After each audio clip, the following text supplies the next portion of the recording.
Our ambition is multifold for Japan House London. I would say first and foremost is to deliver something which a country's never done. I think a lot of the excitement about Japan House is how this is really a shift in public diplomacy. I think one of the strengths of Japan is in part that it's a very homogenous society. I think the attraction of Japan today is a very interesting one because there's real authenticity. Japan has been closed for a very long time, and this is part of the benefit.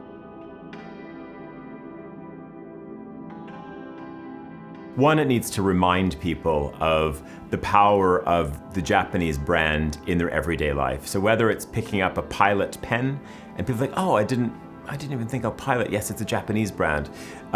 Whether they're experiencing, a great product that was curated from Nara or is found in Kyushu, then that also needs to be a reminder. I think the second thing is education, and that has to be a sense of taking people to the next level. So you might understand Japanese food and brands up to a point, but maybe the next level is, okay, I understand sake, but I didn't know that there was great wines from Yamanashi. Maybe that's something which I wasn't familiar with, or I wasn't familiar with a small microbrewery from Kanazawa. So I think there needs to be a level of education that comes next. I think the third thing that it needs to do is it also has to challenge Japan itself.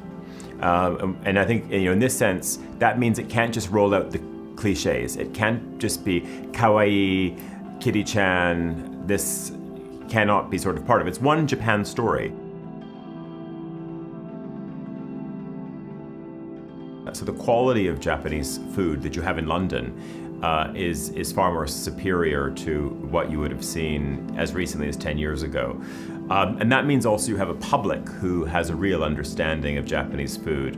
People know that it goes beyond sushi. People understand their udon from their ramen, and it starts to move and progress in this way. So I think Japan House really needs to push it further and introduce, I think, elements and components which people probably have not experienced or they're not familiar with. So if I think of an example, Yoshiko cuisine, I think, would be very interesting. I would like to see that you can actually have a good Neapolitan pasta when you go there. I think that you should be able to have a great, so people understand what a katsando is, and that there should be, the best beer on offer, but at the right temperature, properly cold.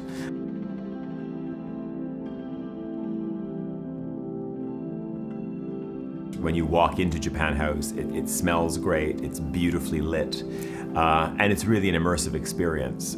We don't want people to think that they've walked through a magic door to Japan, but we'd like to at least provide them with the keys to get to that door, and I think that's what the space should be. It should be this fantastic stepping stone.